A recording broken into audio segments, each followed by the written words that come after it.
Hello class, good morning. Hindi में हम पाठ 13 ओलंपिक खेल का अध्ययन कर रहे हैं।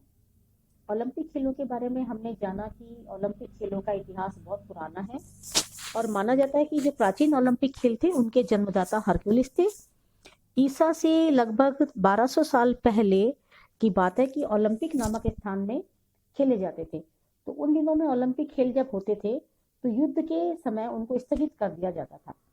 फिर धीरे धीरे वो श्रृंखला किसी कारण से टूट गई और उसके बाद हजारों साल बाद कठिन मेहनत और कठिन परिश्रम लगन से बेरिन पियरे कुबर्तिन ने उनको फिर से जीवित किया और आज हमारे सामने ओलंपिक का नया रूप है। वो उन्होंने ही, बेरिन पियरे कुबर्तिन ने ही शुरू किया था। तो हमारा अब हम इसके प्रश्न उत्तर करेंगे। तो पहला प्रश्न हमारा उसी संदर्भ में है कि प्राचीन ओलंपिक खेलों के बारे में आप क्या जानते हैं। प्राचीन मतलब पुराने वाले, बेरिन पियरे कुबर्तिन वाले नहीं, ये तो एथेंस से स्टार्ट हुए थे, ठीक है। पुराने वालों के बारे में आप क्या जानते हैं। तो देखिए, मैंने बताया आपको प्राचीन ओलंपिक खेलों के जन्मदाता हरक्यूलिस थे। ईसा से लगभग 1200 साल पहले यूनान के ओलंपिक नामक स्थान पर खेले जाते थे और उन दिनों में ओलंपिक खेलों के दौरान सभी प्रकार के युद्ध स्थगित कर दिए जाते थे। स्थगित करना मतलब रोक देना, कोई भी युद्ध वगैरह होते थे सब रोक दिए जाते थे। फिर किन्हीं कारणों से वो श्रृंखला टूट गई और बस हमें इस वाले क्वेश्चन में इतना ही लिखना है। फिर नंबर 2 पर हमारे सामने आता है प्रश्न, बेरिन पियरे द कुबर्तिन, ठीक है ना, कौन थे, उनकी एक्विल संस्था का उद्देश्य क्या था। मैंने आपको बताया ना, बेरिन पियरे द कुबर्तिन कौन थे, उनकी एक्विल संस्था का उद्देश्य क्या था।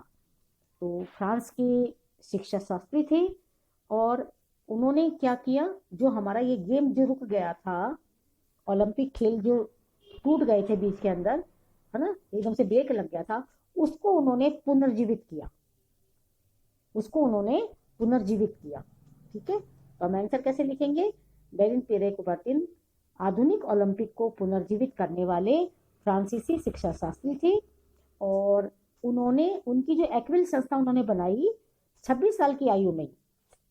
जब मात्र बेरिन पियरे कुबर्तिन 26 साल के ही थे तब उन्होंने 1888 में एक एक्विल संस्था की स्थापना की और ये कहा कि विद्यालयों में जो शारीरिक शिक्षा होती है, फिजिकल एजुकेशन, उसको लोकप्रिय बनाओ।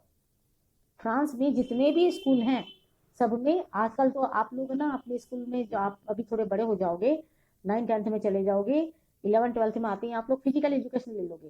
फिजिकल एजुकेशन मतलब शारीरिक शिक्षा, है ना, और अच्छा सब्जेक्ट होता है। तो उस समय उन्होंने एक्विल संस्था का उद्देश्य यही था कि फ्रांस में शारीरिक शिक्षा को लोकप्रिय बनाना, ठीक है। नंबर 3 है आपका, आधुनिक युग का पहला ओलंपिक खेल कब और कहाँ आयोजित हुआ। तो आधुनिक युग का पहला ओलंपिक खेल 1896 में एथेंस नगर में आयोजित हुआ, जिसमें मात्र 14 देशों के खिलाड़ियों ने भाग लिया था। आधुनिक जो बेरिन पियरे कुबर्तिन ने स्टार्ट किया, उसके बाद में 1896 में एथेंस नगर में आयोजित हुआ, जिसमें मात्र 14 देशों के खिलाड़ियों ने भाग लिया था, केवल और केवल 14 देशों के। आज ऐसे ऐसे देश भाग लेते हैं जिनका हमने कई बार नाम नहीं सुना हुआ होता बेटा, और फिर मेडल्स वगैरह भी जीत करके लेके आते हैं। प्रश्न 4, ओलंपिक ध्वज की कल्पना किसने की थी। आपने देखा होगा ओलंपिक का जो झंडा है उसमें 5 चक्रे से बने हुए, आपस में गुत्थे में है, 5 चक्कर से बने हुए हैं, छल्ले से, छल्ला होता है ना छल्ला, उस तरह के छल्ले बने हुए हैं और सब आपस में गुत्थे में है, जुड़े हुए हैं, वो एक दूसरे से अटके हुए हैं आपस में, वो मतलब गुत्थे हुए से हैं। तो ये हमारे जो 5 महाद्वीप है ना, एशिया, यूरोप, अफ्रीका, है ना, अमेरिका, इनके सबके प्रतीक है वो महाद्वीपों का। तो पहले आपको मैं प्रश्न बताऊं, ओलंपिक ध्वज की कल्पना किसने की थी, उसकी क्या विशेषता है। ओलंपिक ध्वज की कल्पना भी कुबर्तिन की ही है, पियरे कुबर्तिन की है। जो इसमें 5 छल्ले हैं, वो 5 छल्ले जो हैं आपस में गुथे हुए हैं, है ना, जो विश्व बंधुत्व की भावना को दर्शाते हैं। और हर छल्ला, उसका हर छल्ला जो है एक एक महाद्वीप का प्रतीक है।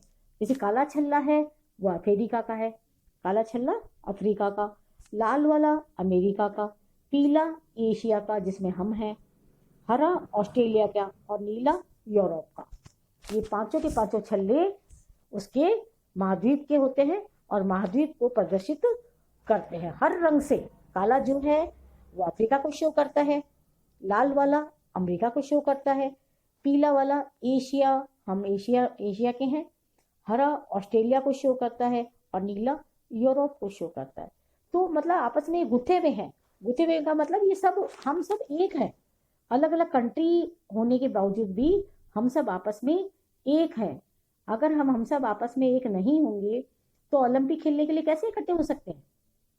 हम सब पूरी दुनिया के देश आपस में विश्व बंधुत्व की भावना, इसे कहते हैं विश्व बंधुत्व की भावना। पूरा विश्व एक बंधु के समान है, पूरा विश्व एक परिवार के समान है। और ओलंपिक से तो लोगों में इतनी मैत्री की भावना आती है, इतना मतलब परिवार की भावना आती है कि वहाँ विभिन्न पूरी दुनिया से देश खेलने को आते हैं और आपस में जब वो मिलते हैं तो क्या कहना, आपस में मिलते हैं, एक दूसरे की कल्चर को जानते हैं, एक दूसरे के बारे में जानते हैं और बहुत मतलब अच्छा लगता है।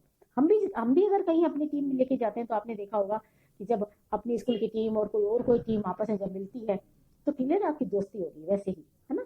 तो ओलंपिक में जो ध्वजा है ओलंपिक की, उसमें 5 छल्ले हैं, पांचों छल्ले आपस में मिले हुए हैं जो कि एक एक महाद्वीप को दिखाते हैं, है ना।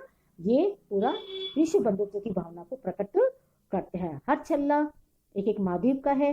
काला वाला छल्ला अफ्रीका को दिखाता है, लाल अमेरिका को, पीला एशिया को, हरा ऑस्ट्रेलिया को और नीला यूरोप का प्रतीक है। यानी कि इस तरह से हमारे पास में जो हमारा ओलंपिक का जो ध्वजा है वो सचमुच अपने आप में एक बहुत यूनिक है ना। ये भी इस तरह का कोई छल्ला भी हो सकता है, इस तरह का कोई ध्वज भी हो सकता है। और बेटा इसके बाद में बेटा जो एक प्रश्न है कि रियो ओलंपिक में कितने भारतीय खिलाड़ियों ने भाग लिया था, है ना, और उसमें कितने विजय बने। जो रियो ओलंपिक हुआ था 31वां रियो ओलंपिक जो हुआ था उसमें जीतने वाले स्वर्ण पदक जीते थे 46। अमेरिका ने 46 स्वर्ण पदक जीते थे और 120 और पदक जीत के अपने आप को सारे मिलाकर के 120 पदक जीत करके सबसे बड़े स्थान पर रहे थे, है ना। और 2012 के ओलंपिक खेलों में भी भारत ने 6 पदक के साथ में 55वें स्थान पर रहा था। कुश्ती में सुशील कुमार ने रजत पदक जीतकर देश का गौरव बढ़ाया था, है ना। बैडमिंटन की एकल स्पर्धा में भी कांस्य पदक जीतकर साइना नेहवाल ने ओलंपिक 2012 में जो है भारतीय बैडमिंटन के इतिहास में नया इतिहास जोड़ा था। साइना नेहवाल ने और सुशील कुमार ने रजत पदक जीता था और इसमें, है ना, बहुत अच्छे तरीके से जो खेल खेला उसके कारण उन्हें, आप ये देख लो, जब कोई अच्छा खेल खेलता है तभी उन्हें स्वर्ण पदक, रजत पदक या कांस्य पदक मिलता है। तो इस तरह से हम कह सकते हैं कि रियो ओलंपिक में सबसे आगे रहा अमेरिका, उसके हमारा तो स्थान था उसके अंदर छठा स्थान, नहीं 6 पदक जीते थे हमने और 55वें स्थान पर हम लोग रहे थे। हमारे यहाँ से सुशील कुमार ने पहलवानी में और बैडमिंटन की एकल स्पर्धा में साइना नेहवाल ने जीता था। और इसका समापन कहाँ हुआ था? बहुत शानदार तरीके से वहीं मारकाना स्टेडियम में 21 अगस्त को इसका समापन हुआ, बड़े शानदार तरीके से, है ना। और न्यू उसके लिए जो 2020 में होना था वो होना था टोक्यो में, लेकिन कोरोना आ गया तो उसको स्थगित करना पड़ा। कोरोना के कारण वो कैंसिल हो गया।